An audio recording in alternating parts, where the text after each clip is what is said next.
खुलुमबाय लोगोफोर, गोजोन फुंबिलि बयनिसिमबो। नोंथांमोनखौ एनबि ब्रह्म चेनेलाव आरो फिन खेबसेबाव बयखौबो बरायनाय बावहरग्रोनाय जाबाय। आं दिनै नोंथांमोननि सिगाङाव आरोबाव माखासे सानसेयारि खौरां लानानै फैबावलायबाय। आसा खालामो नोंथांमोनहा खौरांखौ खोनासंनानै मोजां मोनगोन। दिनैनि गिबि खौराङावनो दङ बिजेपिआ बड'लेण्ड टेरिटरियेल काउन्सिलनि 15नि गेजेराव मोनब्रै मासियाव बिसायख'थि गेलेगोन। इउपिपिएलखौ चेलेन्ज होगोन। बिजेपि दोलोआ बेखौ फोसावदों दि बिटिसि बिसायख'थियाव मोनब्रै मासियाव बिसायख'थि गेलेगोन। आद्रा थानाय मासिफोरनि थाखाय बिथाङा गावनि लोगो इउपिपिएलखौ गागि दोलो बिपिएफजों सावरायनो थाखाय नागारबाय। बे समावनो एआइइउडिएफआ फैबाय थानाय बिधान सभा बिसायख'थिनि थाखाय सा9 बिजाथिफोरनि गिबि फारिलाइखौ फोसावबाय। आसामनि गिबि मन्थ्रि हिमन्त बिश्व शर्माया बुंदों दि बिनि लोगो बड'लेण्ड पिपल्स फ्रन्ट बिपिएफआ 11 मासियाव बिसायख'थि गेलेगोन। दा इउपिपिएलआ जुदि गोरोबलायनायाव बिसायख'थि गेलेनो लुबैयो अब्ला बिपिएफजों रायज्लायनांगोन। बिटिसिआव मोन 15 मासि दं। दोलोआ बिटिसि ओनसोलनि सिङाव मोन 15 मासि आरो बिटिसिनि बायजोआव मोन 6 मासिफोराव बिसायख'थि गेलेनो थांखि लादों। बिपिएफआ एनडिए दोलोआव हाबनायनि जाहोनाव बिजेपि दोलोआ दा बिटिसि सोरखारनि बाहागो जानानै दं। गुबुन मोनसे खौराङाव दङ बिटिसिनि गाहाय बिथाङा क'क्राझार मेडिकेल कलेजाव 30 कौटि रांनि गंब्रै हस्टेल बिल्डिंखौ गायसनो। बड'लेण्ड टेरिटरियेल काउन्सिल बिटिसिनि गाहाय हाग्रामा महिलारिया समबारखालि बेसरगावनि क'क्राझार मेडिकेल कलेज आरो देहा फाहामसालि केएमसीएचनि गंब्रै हस्टेल बिल्डिंखौ अन्थाइ खाम्फा गायसनो। बे हाबाफारिखौ मावफुं सोद्रोमा देरहासात बसुमतारी आरो प्रकाश बसुमतारीजों लोगोसे बिटिसि आरो केएमसीएचनि गोजौ थाखोनि मावख'गिरिफोरनि नुजाथिनायाव खुंफुंनाय जायो। मोनब्रै हस्टेलफोरनि गेजेराव हौवासाफोरनि हस्टेल, हिन्जावसाफोरनि हस्टेल आरो नार्सफोरनि हस्टेलजों लोगोसे 9.91 कौटि रांनि स्टाफ रेसिडेन्सियेल हस्टेल दं। मोनब्रै बिल्डिंफोरनि मोनफ्रोमबो बिल्डिंआव 100 बिसना थागोन, जायनि थाखाय गासै 400 बिसना थागोन। गुबुन मोनसे खौराङाव दङ 157 मासिनि थाखाय बिटिसि फरेस्टार आरो फरेस्ट गार्ड रिक्रुटमेन्ट 2026आ 15 मार्चसिम अनलाइन एप्लाइ थागोन। मिरु सायख'नाय बर्ड सिएसबि बड'लेण्ड टेरिटरियेल काउन्सिलआ गासै 157 लांदां मासिफोरखौ सुफुंनो थाखाय बिटिसि फरेस्टार आरो फरेस्ट गार्ड रिक्रुटमेन्ट 2026खौ फोसावदों। बे थिसनथाइ हाबाफारिया आसामनि बिटिसि ओनसोलनि सिङाव हाग्रा बिफानाव खामानि मावनो गोसो थानाय बिजाथिफोरनि थाखाय खाबु होयो। अनलाइन रेजिस्ट्रेशन हाबाफारिया 23 फेब्रुआरि 2026निफ्राय जागायदोंमोन आरो एप्लाइ खालामनायनि जोबथा खालारा 15 मार्च 2026 हर गेजेरसिम जागोन। बे थिसननायाव फरेस्टार एल आरो फरेस्ट गार्डनि मासिफोरनि थाखाय लांदां मासिफोर दंफायो आरो गोसो गुदुं बिजाथिफोरखौ अनलाइन एप्लाइ खालामनायनि सिगां उदायथि मानथाखो, बैसो सिमा आरो गुबुन गोनां गुदि खिथाफोरखौ नायग्रोमनो बोसोन होनाय जायो। जेराव 47 फरेस्टार एल आरो 110 फरेस्ट गार्डनि लांदां मासिफोर दं। 20 फेब्रुआरि 2026आव फोसावजानाय बे फरेस्ट गार्ड रिक टी 2026नि फोसावथायाव उदायथि, बैसो सिमा, सायख'नाय खान्थि, आर'ज गाबनायनि मासुल आरो गुबै खालारफोरनि सोमोन्दै गुवारै फोरमायथि होनाय जादों। आरजाथाव बिजाथिफोरा फरेस्ट गार्ड रिक्रुटमेन्ट 2026नि आर'जलाइखौ मावख'आरि वेबसाइटनि गेजेरजों अनलाइन आबुं खालामनो हागोन। एप्लाइ लिंकखौ डेस्क्रिप्शनाव होनाय जादों। 1 जानुवारि 2026सिम बैसो सिमाया 18 निफ्राय 40 बोसोर। एससि, एसटिनि थाखाय बैसोआ 5 बोसोर आरो अबिसि, एमअबिसिनि थाखाय 3 बोसोर सोरखारि नेम बादियै रेहाय होनाय जागोन। गुबुन मोनसे खौराङाव दङ 2 थाखोनि फरायसाखौ बुनायनि दायाव फोरोंगिरिखौ खायो।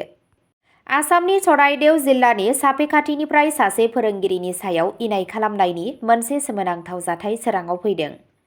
महालक्ष्मी गुदि फरायसालियाव सासे फोरोंगिरिनि सायाव 2थि थाखोनि फरायसाखौ गाज्रियै बुनायनि अजद होनाय जादों। खौरां मोननाय बादिब्ला बे लाइमोन हिन्जाव फरायसाखौ फोरोंगिरिया फरायसालिनि लांगोना सिङाव बिखुं आरो आथिंआव खनले खनले बुदों। दायनिगिरि फोरोंगिरिखौ तिलक कर्मकार होननानै सिनायथिनाय जादों। जाथायनि उनाव बरहाट पुलिस थानायाव बिथांनि हेंथायै गसर थिसनदोंमोन। बेनि उनाव पुलिसआ दायनिगिरि फोरोंगिरिखौ गावनि आवथायाव लादों आरो जाथायनि सायाव दासान्दि नायबिजिरनाया सोलिगासिनो दं। बे जाथाया ओनसोलनि थागिबि आरो बिमा-बिफाफोरनि गेजेराव रागा जोंखांहोदों। गुबुन मोनसे खौराङाव दङ आसाम सरकारा 40 लाख आइजोफोरनो 3,600 कौटि रां दैथायहरदों। बे राङारि मददखौ डाइरेक्ट बेनिफिट ट्रेन्सफार (DBT)नि गेजेरजों दैथायहरनाय जादों, जाय हादोरसायाव मोनसे देरसिन सानसेनि अनसाय रां होनाय। साफ्रोमबो मुलाम्फा मोनग्राफोरनो जथाय रां महरै 9,000 रां होनाय जादों, जेराव फैगौ 2026 मायथाइनि जानुवारिनिफ्राय 4 दाननि थाखाय हेफाजाब, लोगोसे फैबाय थानाय बैसागु फोरबोजों सोमोन्दो थानाय उफ्रा रांबो दंफायो। बे मावथांखिया रांखान्थियारि लोरबां नखरफोरनो राङारि मदद होयो, जेराव नखरफोरनि थाखाय साबसिन राङारि रैखाथिखौ थि खालामनो थाखाय रांफोरखौ थोंजोङै आइजोफोरनो होनाय जायो। गुबुन मोनसे खौराङाव दङ 13 मार्च खालि गाहाय मन्थ्रि नरेन्द्र मदिआ पिएम किसान 22थि किस्तिखौ सोगोन। 13 मार्च खालि आसाम दावबायनाय समाव गाहाय मन्थ्रि नरेन्द्र मदिआ गुवाहाटीनिफ्राय गाहाय मन्थ्रि आबादारि सन्मान पुन्जि पिएम किसान बिथांखिनि सिङाव 22थि किस्तिखौ डिजिटेल महराव ट्रेन्सफार खालामगोन। खारिफ फोनाय बोथोरनि सिगां हादोरनि 9.32 कौटि आबादारिफोरनो 19,000 कौटि रां हगारनायनि गेजेरजों बिथांमोनहा गोनांथि जानाय आबाद मुवाफोर जेरै बेसर, हासार आरो एम्फौ होबथाग्रा मुलि बायनायाव हेफाजाब मोनगोन होनना मिजिंथिनाय जादों। दावबायनाय समाव गाहाय मन्थ्रिया हादोरसायाव जौगाखांनाय हाबाफारिजों सोमोन्दो थानाय गोबां सोरखारि मावथांखिफोराव बाहागो लागोन आरो मावख'गिरि आरो जायगानि थान्दैफोरजों सोलिबाय थानाय इनफ्रास्ट्राक्चार आरो अनसाय बिथांखिफोरखौ नायफामगोन होनना मिजिंथिनाय जादों। 14 मार्च खालि मदिआ बराक हायेननि सिलचराव दावबायगोन, जेराव बिथाङा 22,000 कौटि रांनि गुवाहाटी-सिलचर हाई-स्पीड एक्सप्रेसवेनि अन्थाइ खाम्फा गायसनगोन। गाहाय मन्थ्रिया सिलचर फ्लाइअभारनि थाखाय अन्थाइ खाम्फा गायसनगोन, जाय मोनसे गोबाव समनिफ्राय नेनानै थानाय नोगोरारि दाथाय बिथांखि, जायनि थांखिया नोगोराव ट्रेफिक होंगो-दोंगोखौ खमायनो थांखि लादों। गाहाय मन्थ्रिनि साननैनि दावबायनायनि सानसे उनावनो मिरु नखर मन्थ्रि अमित शाहया 15 मार्च खालि गुवाहाटीआव भारतीय जनता पार्टीजों खुंजानाय मोनसे गिदिर लाइमोन जथुम्मायाव बिबुंथि लाखिनो थांगासिनो दं। गुबुन मोनसे खौराङाव दङ सोनाब गार' हिल्सआव जिएचएडीसी बिसायख'थिनि दुंहाव थासारिनि गेजेराव रैखाथि हान्जानि गुलि गावनायाव 2 सुबुंनि जिउ खहा।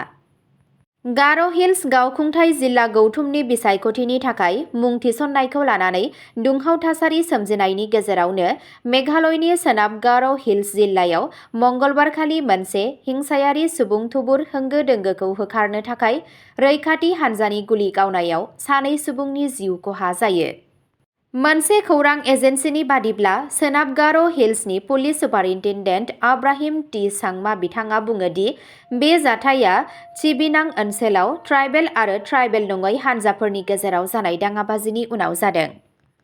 बे दावराव-दावसिया समबारखालि जागायदों, जेब्ला फुलबारीनि बारग' एमएलए इस्तामुर ममिनखौ गावनि नमिनेशन बिलाइखौ दाखिल खालामनो थाखाय तुरायाव थानाय डिपुटि कमिशनारनि मावख'आव सौफैनाय समाव सोमावसारगिरिफोरा गाग्लोबदों।